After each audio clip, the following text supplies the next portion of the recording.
நானும் என் ஃப்ரெண்டும் வெளில போனப்போ பாண்டாவை நிறுத்தி பார்த்தா அடடா ஃபால்ஸா இதோட நான் கிளம்பிட்டேன் அப்படின்னு வந்து பார்த்தீங்கன்னா இந்த இடத்துல ரிஸ்க் எடுத்து முள்ளு கம்பி கீழே குனிஞ்சு மெதுவாக அப்படி போயிட்டு வெளில போயிட்டு பொறுமை அடடா வெளில அப்படியே போகிறதுக்கு வலி கிடச்சிச்சிடா அப்படின்னு ஒன்று டக்குன்னு ஓடினேன் எக்ஸைட்மெண்ட்டில். இந்த இடத்துல வந்து பார்த்தீங்கன்னா ஒரு ட்ரைனேஜ் மாதிரி ஒரு சிஸ்டம் இருக்குது தண்ணி போகிறதுக்காண்டி. ஓகே அப்படியே மெதுவாக பொறுமையாக போனோம்.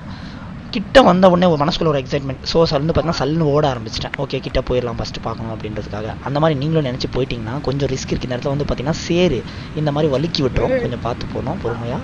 வந்து பார்த்தீங்கன்னா நீங்கள் போன உடனே ஒரு நல்ல வியூ பாயிண்ட் கிடைக்குங்க. கண்டிப்பாக வந்து பார்த்தீங்கன்னா லோக்கல் ஆளுங்களுக்கு இந்த மாதிரி ஒரு பிளேஸ் வந்து இருக்கிறது உண்மையிலேயே வந்து பார்த்தீங்கன்னா ஒரு நல்ல வியூ. அப்படியே வந்து பார்த்தீங்கன்னா தண்ணி அருமையாக கொட்டுது. எங்கேந்திரா வருது கூட தண்ணி அப்படின்னு எனக்கே ஆச்சரியம். நம்ம ஊர் பக்கத்தில் எந்த மாதிரி ஒரு வியூ இருக்குது அப்படிங்கும்போது உண்மையிலேயே ஒரு எக்ஸைட்மெண்ட்டோட நல்லா தான் இருக்குது. ஃப்ரீ டைம் கிடச்சிச்சின்னா போய் பாருங்கள். வருஷமெல்லாம் மழை வராது. மழை வர்றப்போ இந்த மாதிரி காட்சியெல்லாம் பார்த்து